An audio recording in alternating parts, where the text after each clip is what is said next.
Hey, good afternoon, good day, good evening, wherever you are. Again, I am Tamiko. M. I'm just coming to check right on that. Listen, I have another special guest with me. I have Miss Marva. We were co-workers at one point in time. She is retired. I am looking forward to retirement. Miss Marva just celebrated her birthday. What, 76? 76 birthday. 76 birthday, January 24th. So we all wish her a happy birthday. All right, Miss Marva, do you want to say anything, Miss Marva, about yourself before we get into this video? Okay, so No. is there anything you want to say before we get into this video? Not now. No. All right, all right. So I brought Miss Marva on, like I said. She is a mother naturally. She has 2 adult sons. She has 1 adult daughter. And due to her age, I call everybody mother 65 and older. So she is a mother. So I have brought her on to obtain some motherly wisdom. And so she's just going to give us whatever is laid on her heart. All right, so we're going to get into it. Again, this is still part 2 of building positive relationships. Right. Okay. So first question to Mother Marv. What would you say to a son who doesn't have the physical presence of his mother? What would you say to a son who doesn't have the physical presence of his mother? I would say to him, embrace someone. Get someone that he could trust and someone that is a motherly person. Maybe it could be his aunt, maybe it could be his grandmother, or just a good friend. And talk to her and build up a friendship with her. Thank you, Miss Marv. So like Miss Marv said, she said embrace. I like that. I'm gonna take that from Miss Marv. Embrace someone. Find that special person that you can embrace, that you can talk with, that you can share information with. And if you don't have, hopefully continue to build that relationship. And so that is Miss Marva take um Son. on the son, those who are don't have the physical presence of their mother, the sons who don't have the physical presence of their mother. Find someone to embrace. Find someone to embrace.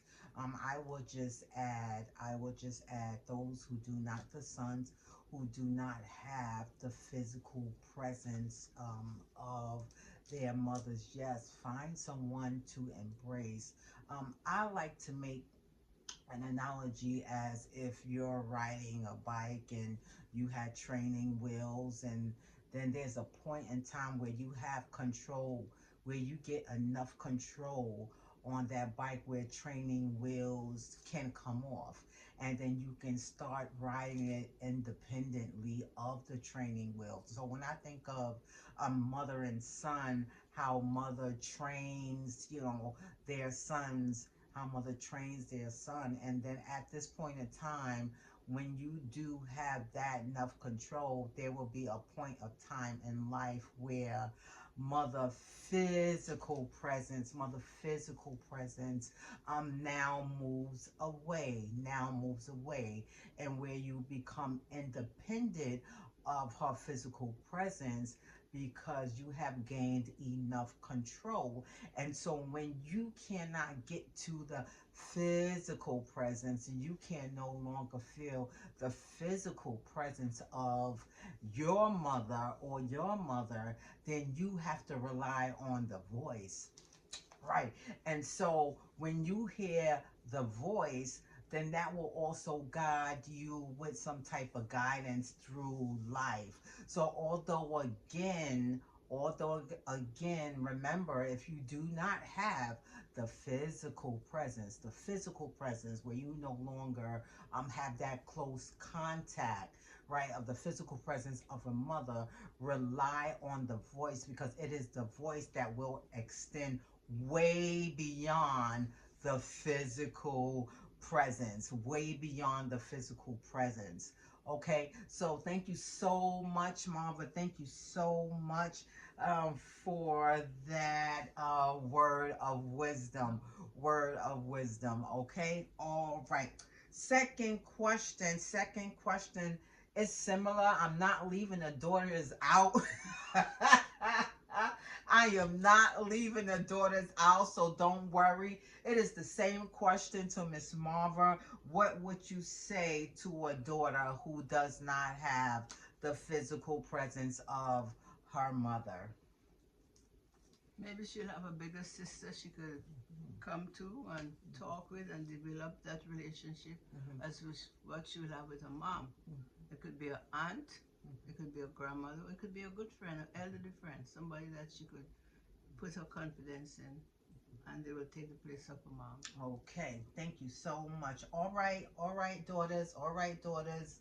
What I hear Miss Marva is saying, if you can identify that person where you can confide in, build up your confidence. I took the word confidence from Miss Marva, where you can build up your confidence, whether it's an aunt, whether it's an elderly person, another elderly person that you can come to and to build up your confidence. I am not going to add too much, but but I won't rob the daughters because I added to the sons. So I won't rob the daughters. But when you do find that special someone where you can get your confidence built up, also, I'm looking at identity. Find your twin. And it doesn't have to be a physical twin. I call twin those who don't have the physical presence of the mother, but you have the image of the mother. You have the bodily structure of the mother. And so I call your twin. So when you find that twin, then here come Marva. You can build up that confidence and you can have that intimate conversation with, where you feel that you cannot have it with other individuals. And so find you a twin. Find you a twin. Again, not saying that you look alike identically as that, but because find a woman to a woman. Basically, in general, that's what I'm saying. And so when you find that woman, then you can have intimate conversations with, and from that intimate conversations, hopefully be instructed and guided throughout your lifetime. Okay? So find that person. All right, thank you so much, Miss Marv. Thank you so Welcome. Miss Marv is giving it to you. This is the wisdom of a mother. I'm just chiming in. I'm just chiming in. All right. Third question, Miss Marv.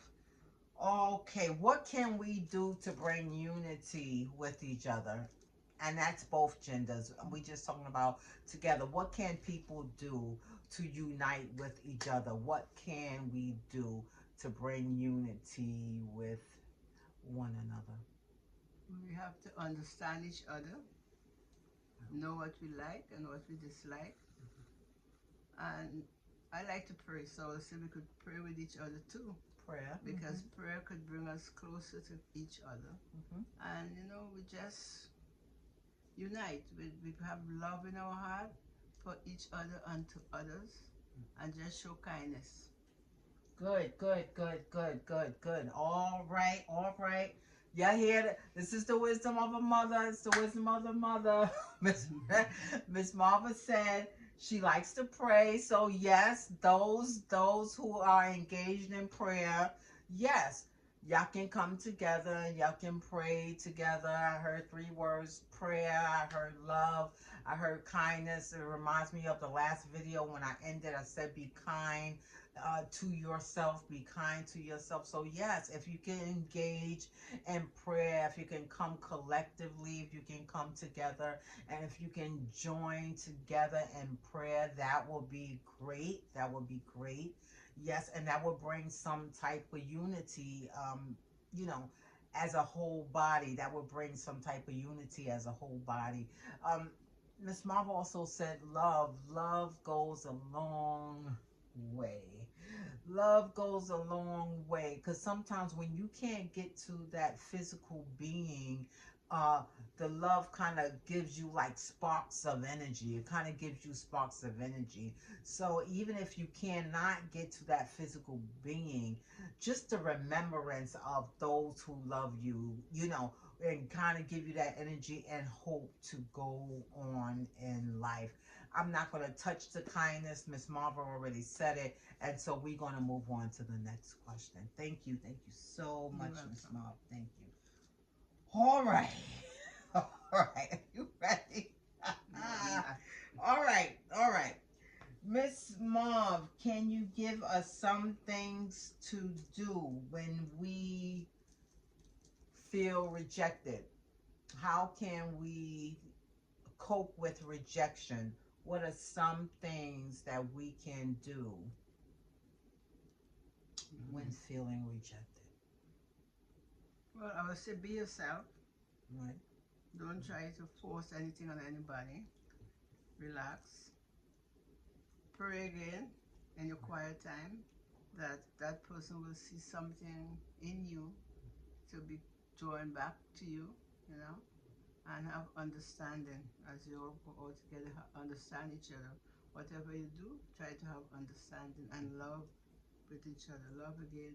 You show them kindness and you show love, and then the unity will come there with, between the both the rejected person and you. Mm-hmm. Thank you. Thank you. Thank you so much. Thank you so much, Miss Marva. Thank you so much. All right. So Miss Marva said a mouthful. I don't think I I really need to interject, to be honest with you. I don't think I really need to interject. But Mm. Miss Marva said it, but I will add Unity. sometimes, to handle rejection, sometimes we have to accept it. You know, some people don't want to accept the rejection. Don't be so quick, maybe to cast blame or anything like that. It can just be that party have changed and no longer want to engage the similar way, to the same way that they were engaging with you, or it can be that you have changed and you no longer want to engage the same way that you were engaging. And rejection doesn't mean that totally you don't speak at all, forever. It's just that this current state that we're in, um, is no longer working. Or is no longer acceptable. And that's okay when people want to change, or when you want to change, and it's no longer. It's just like when these times have changed through life. I remember, growing up, there were what do you call it, telephones outside. I had an emergency, I can pick up a telephone, put in a quarter or something like that.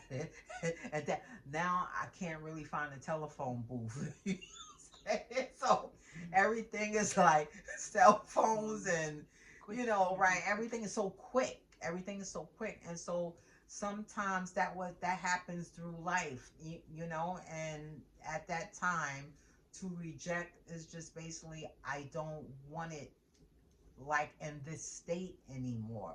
Doesn't mean we cannot have something else. It just means the current state that we're in, I don't want it. Okay, so to deal with rejection, I think first is acceptance. I think first you have to accept how the other party feel or how you feel, and then see how else can you both move forward. How can you both move forward? And if it's just a rejection from something else, then like Miss Marva said, I think you said quiet time or something like Yes. that. Spend some quiet time with yourself and just think about what happened. Could I have done something um, differently? You know, and moving forward, what would I do differently, if anything? If anything, what would I do um, differently?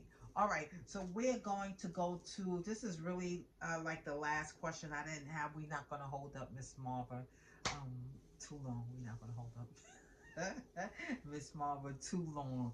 All right, all right, all right. Last question for now. Last question. Last question for now, Miss Mom. What message would you give to this generation? And I'm really talking about like 25 and younger. What message would you give to this generation? Slow down. Slow down. Take life easy. Take it one day at a time. Don't rush and do this and do that. Just take it easy and stay off a little bit from this. Stay off a little bit. Too much FaceTime and Facebook take you down a different path. So just slow down, take your time, and do everything in moderation. Live in moderation, and live in moderation. Do things in moderation, and all this will take you to a different path. You won't be too rushed. Take your time. Okay. All right. All right. All right. Miss Mom said it. Take your time. Take your time. Everything in moderation. That's what I'm hearing. Miss Mom said, take your time. All right, there was an old song that I used to say, "Take your time, young man." Mama used to say, but don't you rush to get old. But anyway, anyway, anyway. Miss Marva said, "Take your time. Don't Take rush. your time. Don't rush. Don't rush. Sometimes you don't yield the results when you rush. Sometimes you kind of miss something when you rush. Kind of reminds me of a video I did called "Getting Ahead of Yourself." Sometimes you missteps when you rush. So take your time. Take your time. Stay off the well. Modify how much time you have on your cell phone, like Miss Marv said. Too much social media and things like that. I will add, if you can spend quality time with your family, that would be great to the Yes. young generation. Even sitting here, I'm just sitting here asking questions with Miss Marver. And so if you can just sit and chat with your family, not too many people have dinner together. I notice that unless it's a holiday. And sometimes that don't happen. You eat in your rooms and Man. so, some so, warning. Put the plate under the bed. Put the plate under the bed. Okay, like Miss Mama said.